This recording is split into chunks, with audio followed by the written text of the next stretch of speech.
Сайн байцгаана уу DBS-ийн үзэгч та бүхэнд энэ өдрийн мэндийг олон нийт ирч үзтээ Монгол цэргийн өдөр Монгол улсад орчин цагийн зэвсэг төвчөө үүсгэн байгуулагдсны 105 жилийн баярын мэндийг өргөн төвшүүлж байна. Ингээд үзэгч та бүхэн өнөөдрийн мэдээлэл хэлбэртөө анхаарлаа хандуулаарай.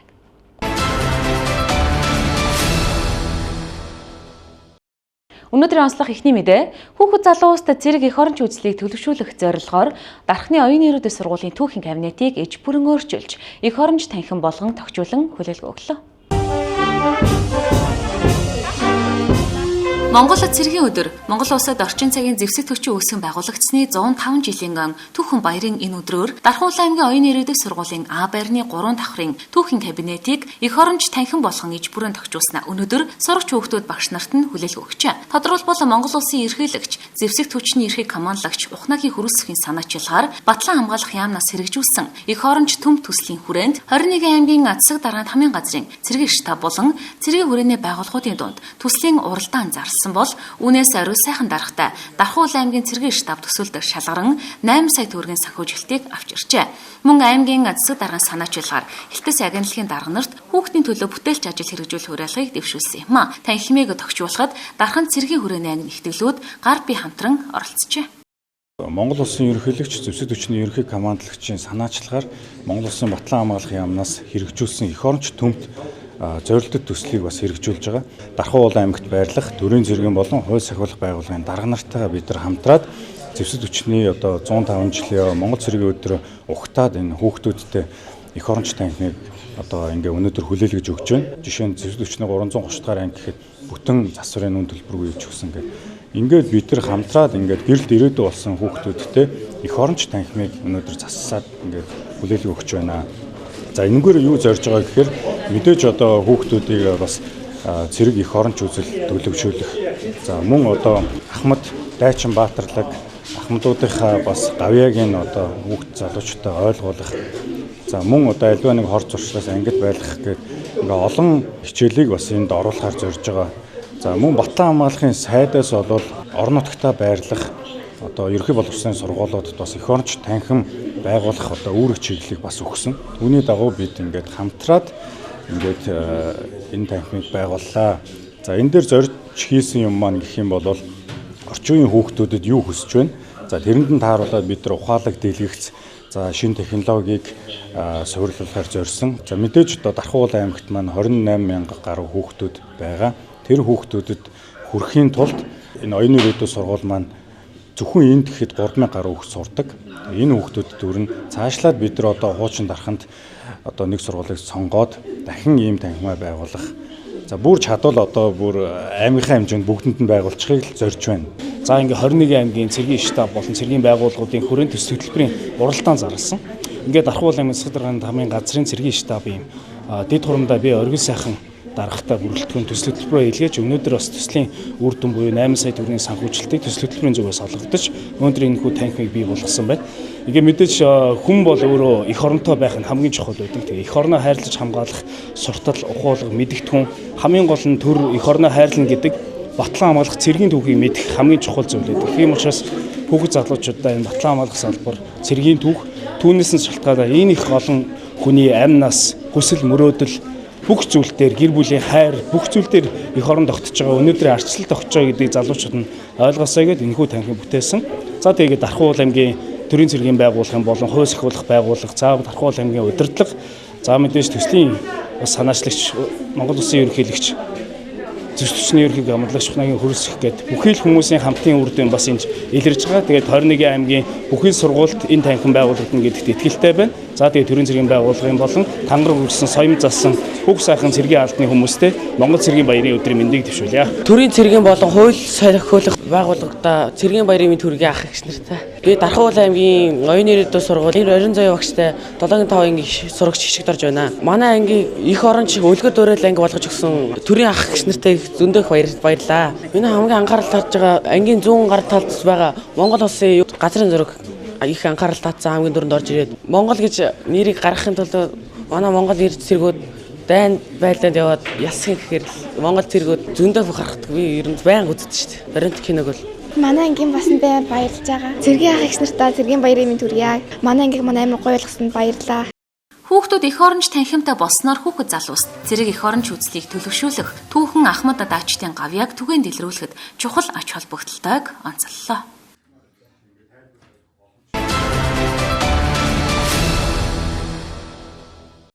Дараагимдээ Сэлэн аймгийн мэдээгээр үргэлжилнэ. Өнөөдөр буюу 2026 оны 3 сарын 18-ны өдөр нэгэн онцгой баярт үйл явдал тохиоллоо. Учир нь Сэлэн аймгийн Орхонтол сумын иргэн Шин Сандгийн гэр бүл 4 хүүхэдтэй бөгөөд тэдний 3 хүүхэд нь Монгол цэргийн өдөр буюу 3 сарын 18-нд төрсөн нь Монгол Улсын хэмжээнд онцгой үйл явдал болоод байна. Өнөөдөр Монгол цэргийн баярын өдрөөр Сэлэн аймгийн засаг дарга бөгөөд Батлан хамгаалах газрын дарга Лавд орж болон цэргийн байгууллагын удирдлагууд Шин Сандгийн гэр бүлд хүндэтгэл үзүүлсэн байна. Аймгийн засаг дарга Лавд орж хүүхэд тус бүрд 1 сая төгрөгийн хадгаламжийн дэвтрийн батламжийн амт гардуул өгсөн байна. Өнөөдөр сувд 9 нас, гантиг 3 нас, маргад 1 нас хүрч байгаа юм байна. Ээж Сэнт Сүрнэн хүүхдүүдэд цэргийн мэргэжилтэй хүн болох хүсэлтэй гэдгээ энэ үеэр илэрхийлжээ.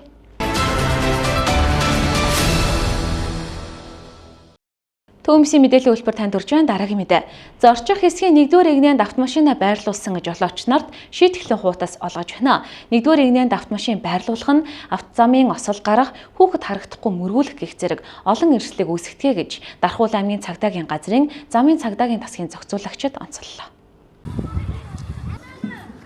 Дархуул аймгийн замын цагдаагийн тасгаас бид нар яг одоо нэг Арбатын гудамжинд хяналт шалгалт хийгээ зогсож байна. За энэ ямар учиртай вэ гэхээр за турбо удаан зогсохыг хориглосон тэмдэглгээтэй за мөн зорчихсгийн 1-р игнэ, за чиглэлийн тээврийн хэрэгсэл, за мөн нөгөө хүүн дээр давуулаад тавьсан байгаа тээврийн хэрэгслүүд дээр за зөрчлийн тухай хууль заасан арга хэмжээгээ тооцоод ажиллаж байна. Энэ ажил бол өмнө явж исэн. За өнөөдрөөс гэх юм бол шийтгэлийн хуудсыг тээврийн хэрэгслүүдээр нааж байршуулж байгаа. За энэ шийтгэлийн хуудас нь ямар учиртай вэ гэхээр одоо нөгөө захимаар бид торгуулийн арга хэмжээ авчихсан бол одоо энэ удаадаа шийтгэлийн хуудсыг тээврийн хэрэгслээр нь байршуулаад за таныг замын хөдөлгөөнд одоо саад учруулсан учраас зөрчлийн тухай хууль заасны дагуу арга хэмжээ тооцож ирсэн гэдгийг одоо жолоочд мэдэгдэж байгаа гэсэн үг шийднэ. Яг одоо Арбатын гудамж бол одоо ерөөсөө 1-р игнийг бол ерөөсөө зогсоол хэлбэрээр ашиглаад бүр иргэднээс урцсан. Тэгэхээр энэ бол тэмдэглэгээтэй газар. За ангаахын уулзар байна бас тээврийн хэрэгслүүд яг 1-р игнийн зогсдог. За чиглэлийн тээврийн хэрэгслийн зогсоол буюу автобусны буудлууд дээр байна. Зогсоол биш ууг нь бол чиглэлийн тээврийн хэрэгсэл зогсоод хөдлөх зориулттай зам талбай зорчих хэсэг байгаад идэг. Гэвч одоо иргэд маань тээврийн хэрэгслээ байрлуулад ингээд зогсоол хэлбэрээр зогсоод идэг. Энэхүү зөрчлүүд дээр бол цагдаагийн байгууллагаас одоо арга хэмжээгээ тооцоод ажиллаж байна. Зөрчлийн тухай хуулийн 14-7-37 гэдэг заалт байгаа. За турбо удаан зогсохыг хориглосон газар тээврийн хэрэгслээ байршуулсан бол 11 жуй 14 торгуулийн арга хэмжээ ийм арга хэмжээ авдаг байгаа. За яг одоо энэ 15 дугаар сургууль байна тийм ээ. Зорчих хэсгийн 1-р игнэнд байрлуулад хүүхэд одоо зам хөндлөн гарахад зорчих хэсгээр явж байгаа тээврийн хэрэгсэлд харагдахгүй байх жишээний. Тийм ээ 2 машины голоор хүүхдгүүгээд гараад ирэхэд одоо 2-р игнэнд явж байгаа машин харахгүй тухайн хүүхдийг одоо мөргөж байдаг юм уу тийм ээ. Иймэрхүү зам тээврийн осол гарах бас нэлээд үндэслэлтэй. За мөн зорчих хэсгийн 1-р игнэнд байрлуулад тээврийн хэрэгсэл одоо тухайн тээврийн зогссон байгаа тээврийн хэрэгслийг өнгөрөхийн тулд одоо 2-р игнээр шилжиж явах явцдаа зам тээврийн осол гаргадаг ч юм уу. Иймэрхүү байдлаар бас зам тээврийн осол бүртгэгддэг байна. Жолооч нартаа зорчих хэсгийн 1-р игнийн тээврийн хэрэгслээ байршуулахгүй байх. За замын хөдөлгөөндөө зөв соёлтой оролцохыг цагдаагийн байгууллагаас анхааруулж байна.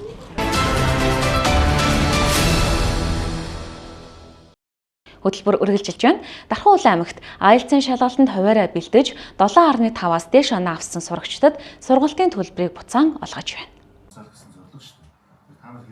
IELTS буюу International English Language Testing System олон улсын англи хэлний төвшин тогтоох шалгалт нь англи хэлээр ярилцдаггүй орнуудын иргэдийн сурах, ажиллах, ихтэй сургуульд суралцах чадвартай эсэхийг тогтоох зорилготой авдаг англи хэлний мэдлэгийг үнэлдэг дэлхийн нийтийн стандарт шалгалт юм а. Тэгвэл Дархуул аймаг бусад орон нутгуудаас анх удаа энэхүү шалгалтанд хүүхэд сурагчдаа бэлтгэх IELTS 100 хөтөлбөр хэрэгжүүлснээр онцгорч байгаа лээ. Хөтөлбөрийн хүрээнд IELTS-ийн шалгалтанд 7.5-аас дээш оноо авсан сурагчдын шалгалтын төлбөрийг буюу 1 сая хүртэлх төгрөгийг буцаан олгодог журамтай болсон.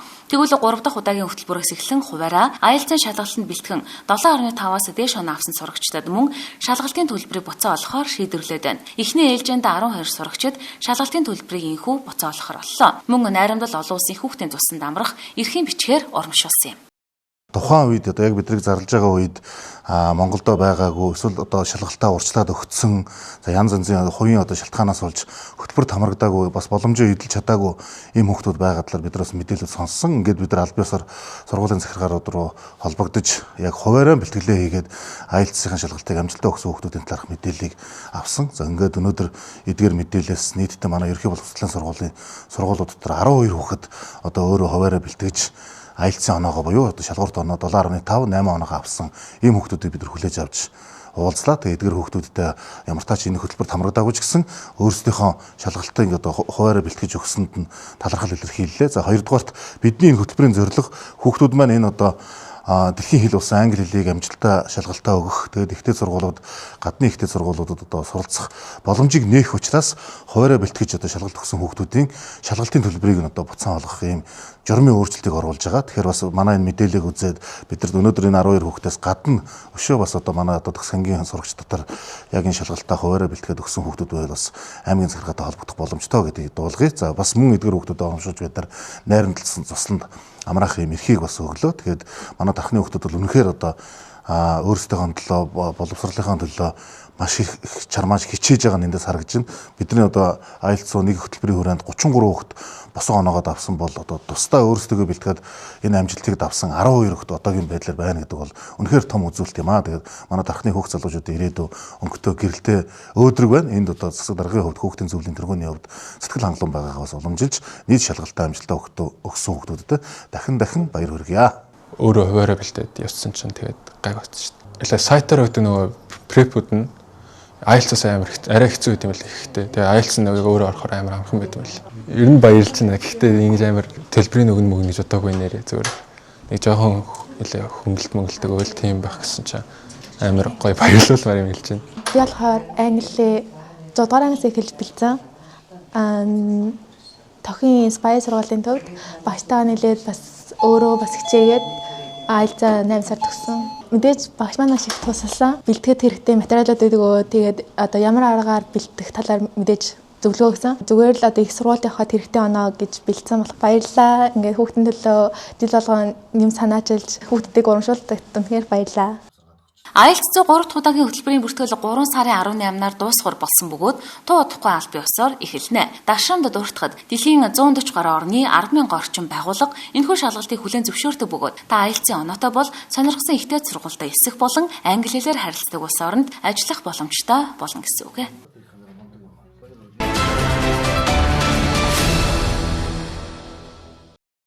Хөтөлбөр үргэлжилж байна. Дархан улсын хувьцаат компани нэгдсэн эмнэлгийн хүүхдийн засгийн шугам хооллоо ашиглалтын тоног төхөөрөмжийг шинжилэн засварлаад байна.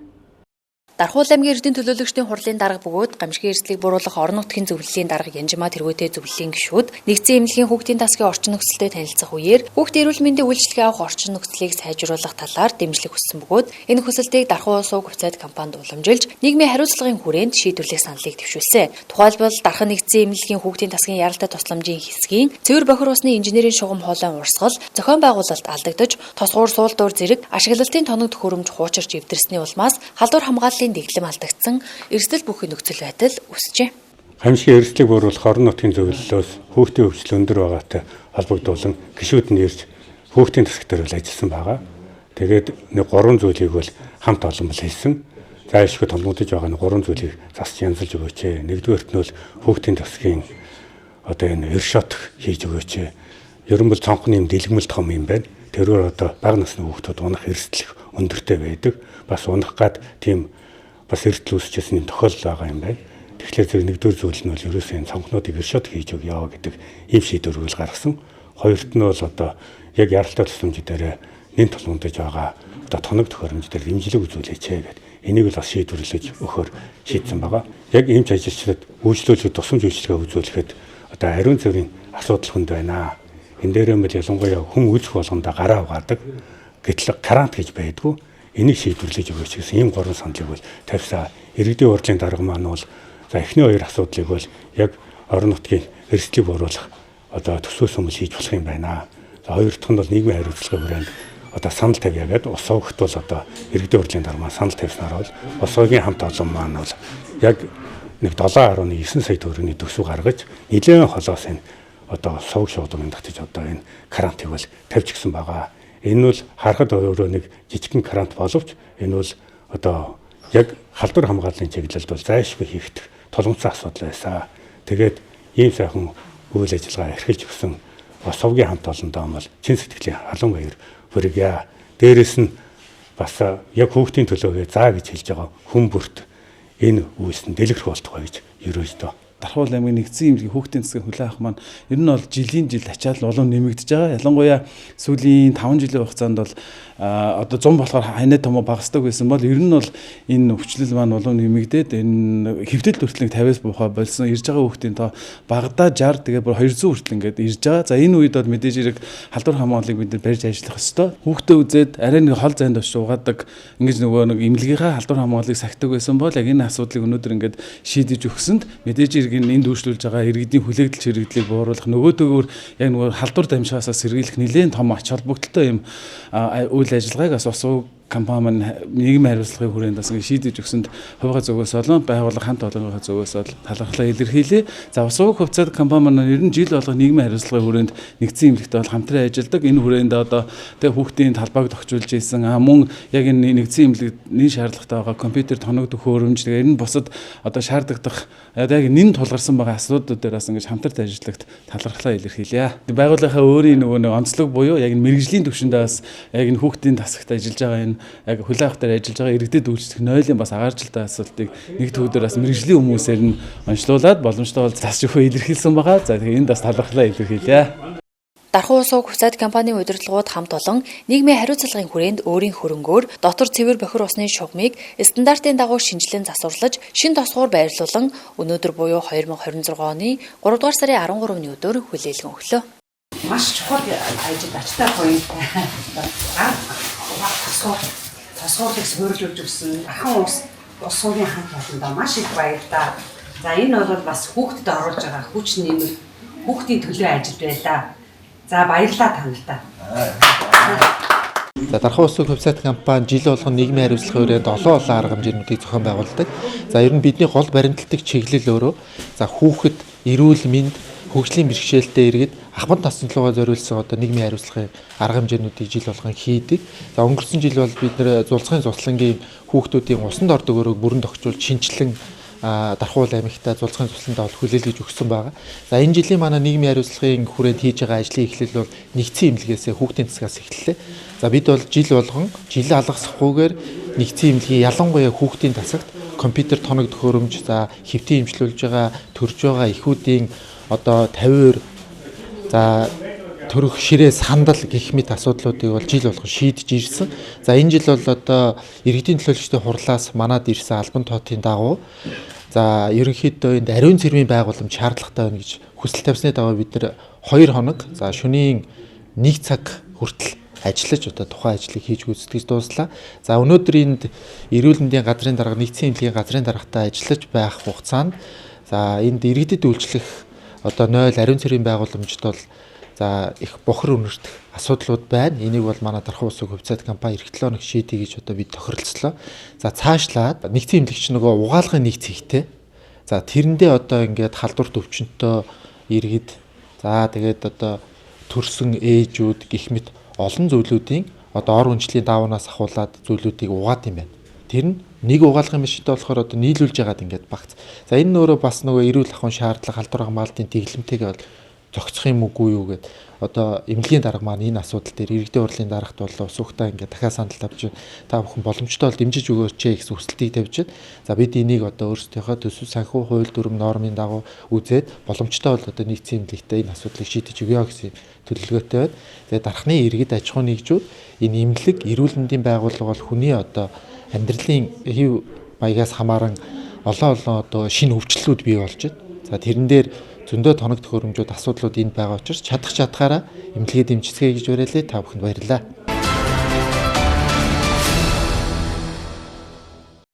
Одоо үзэгч та бүхэндээ Дархуу улс Илэнх төв аймагуудын хэмжээнд цаг агарын мэдээллийг хүргэе.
Төвөмсгийн